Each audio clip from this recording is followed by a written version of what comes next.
South African heritage, Indian hospitality, and jaw-droppingly incredible views are what the Taj Cape Town is all about. Hi there, my name is Kevin. This channel came from a love of traveling, a love of the full process and the journey itself. I feature airline trip reports and high-end hotel reviews from all over the world. My reviews aren't sponsored by airlines or hotels, so you can be sure to get my unbiased opinion. Am I an expert? You can decide. Am I fair? Yeah, I am. Let's get into it. Welcome to Cape Town. Right now we're standing just to the side of St. George's Cathedral, looking at the beautiful Taj Hotel, which opened its doors in 2010. The opening after a painstaking renovation of two landmark buildings. Taj is the 51st hotel brand that I've reviewed on this channel. If you're curious to know the exact rate that I paid for my stay here, or my next 5 videos in queue, please check out the description below. There are certainly some videos coming up that you're not going to want to miss. Located on Whale Street at the end of St. George's Mall, a pedestrian thoroughfare, the Taj is located in the historic city center and is approximately a 30-minute drive from Cape Town's airport. If you're interested, the hotel offers free walking tours around the area as well.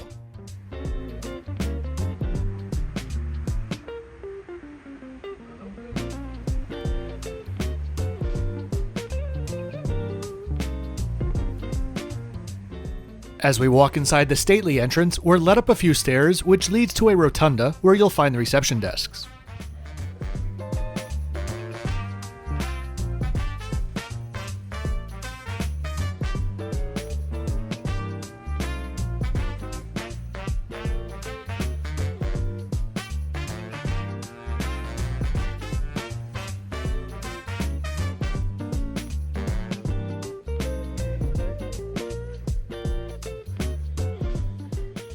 On your right side is the hotel's signature restaurant, Bombay Brasserie, which we'll have dinner at later.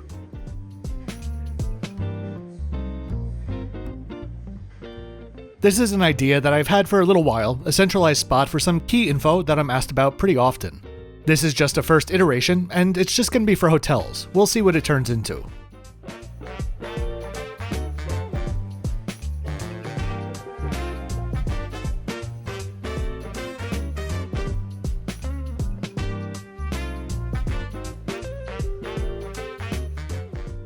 Now we're walking into the primary common area of the hotel where we can really start to see the Taj touches coming through.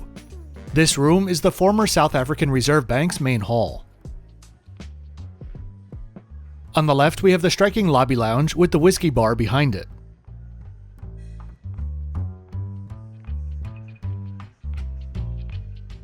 Taj Hotels is part of the Indian Hotels Company, which has 8 different brands mostly featured in India. The parent company is owned by the massive conglomerate Tata Group, which is now the owner of 3 of the country's airlines and have their hands in quite a few cookie jars. Their reach in the country is really kind of incredible.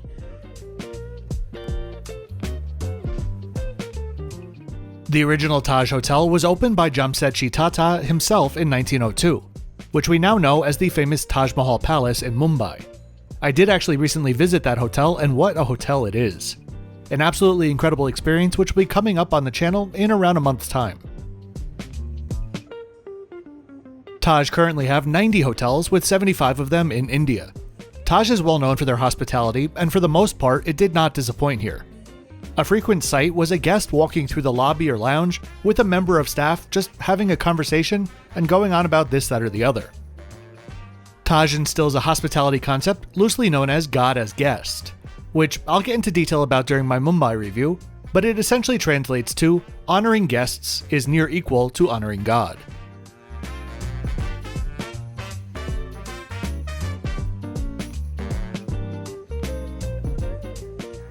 On the other side of the central hall is the Mint restaurant, which we'll see later for breakfast. For now, let's head up to the room.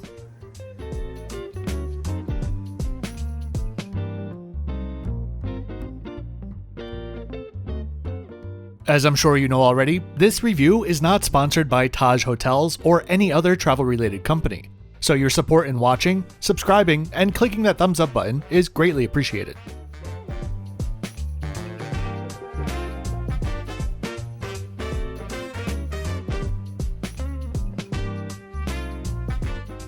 When booking, you can choose a room category in the Heritage Wing or in the Tower. The Heritage Wing houses many of the suites, but does not offer any views to speak of. The Tower rooms, though, Well, these views will literally take your breath away.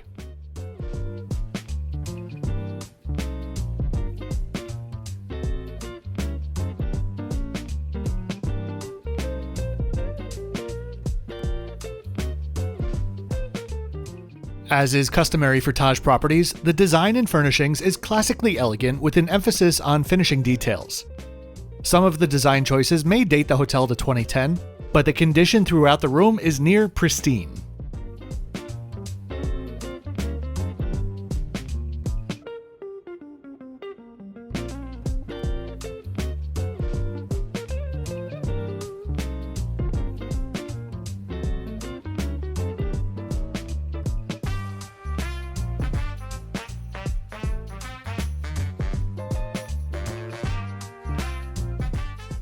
The bedding is luxurious and there's convenient connectivity on each side of the bed.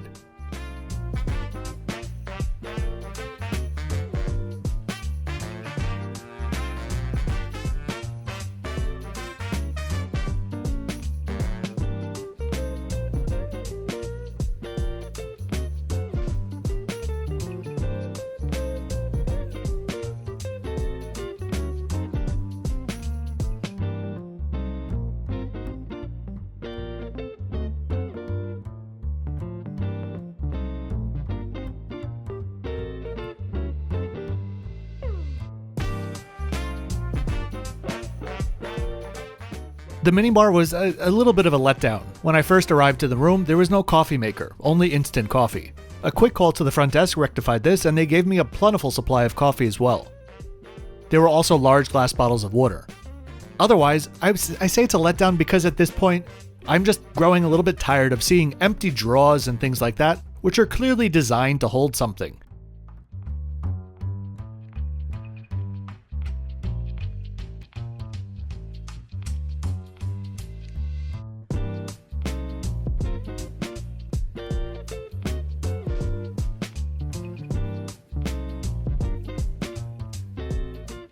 The closet space was ample, especially when considering the large luggage bench.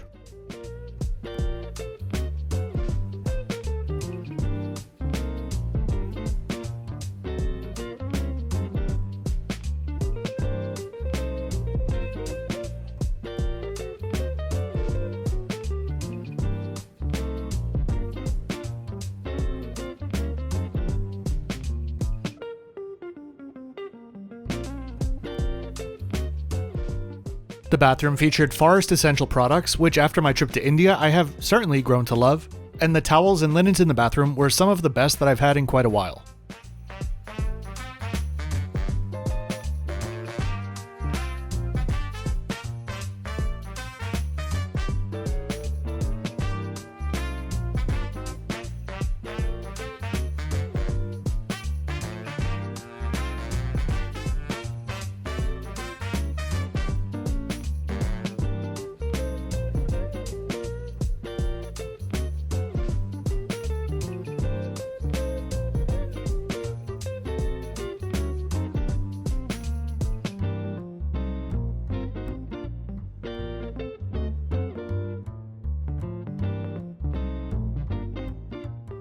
Last up in the room, we have the balcony and the incredible view.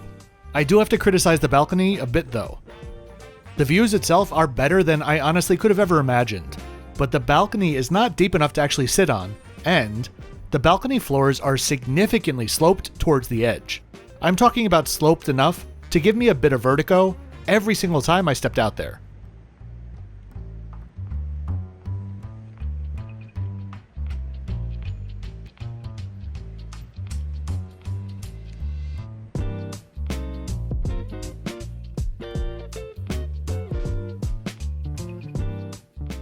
For dinner, there are three main choices: room service or the Minh restaurant, which are both available from this menu. For my first night, room service definitely fit the bill, and it was superb food, delivered quickly and piping hot as well.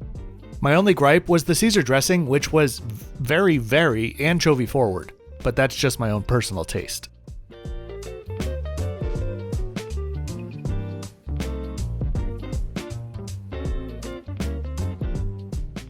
And the third option is the beautiful Bombay Brasserie, and given that it's an Indian hotel chain, well, I couldn't pass it up.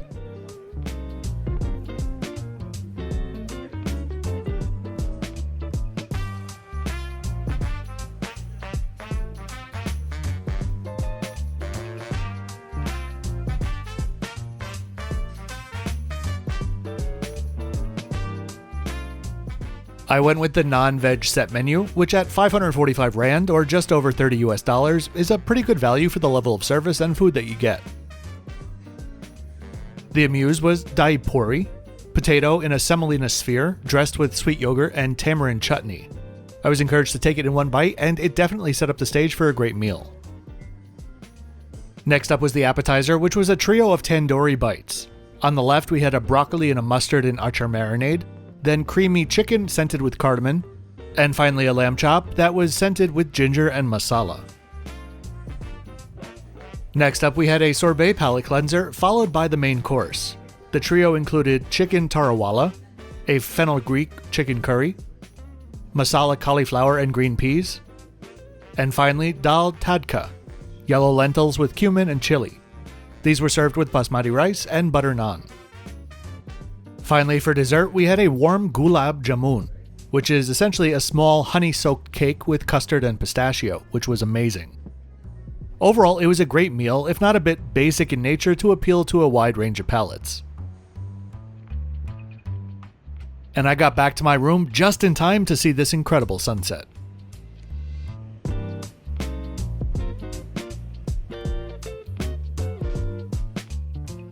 In the mornings, if you have a mountain view room, I highly suggest just getting a cup of coffee or tea, going out on your balcony, and watching the tablecloth run over the top of Table Mountain. Then you can head on down to Mint Restaurant for breakfast.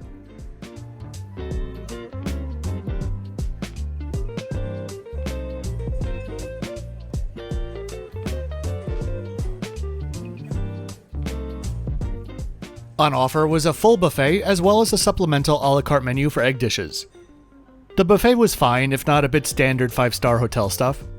But both mornings, they seemed to be scrambling to get it together in time for opening. Many missing labels and late arriving dishes.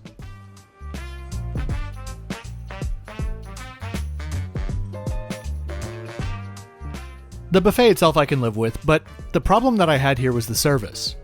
I ordered my coffee 4 times on the first morning with 3 different staff, and it took a good 20 minutes, with the eggs that I ordered coming around 5 minutes after that.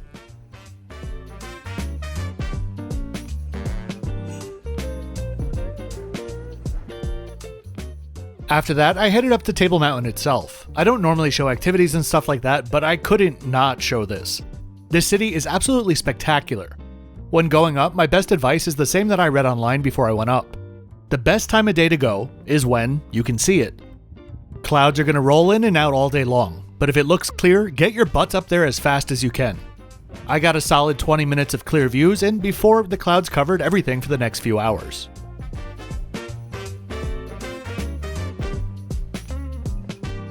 Last up, we have the pool and gym.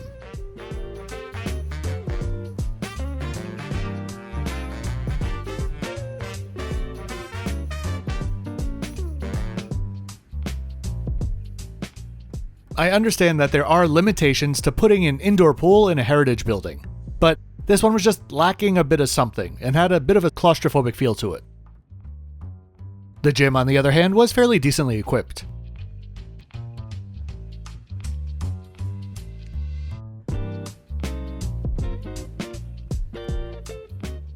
And that is that. Let's head into the flip-flop score. Overall, I really enjoyed my stay here, and it served as a good introduction to the Taj brand for me. Plus, there were some incredible views to take in, and warm hospitality in a classically elegant atmosphere. Breakfast, specifically the service, did need to be improved though. I really hope you enjoyed this tour and review today. If you did, please consider subscribing so that you can catch my next video on Singapore Airlines in business class from Cape Town all the way to Singapore.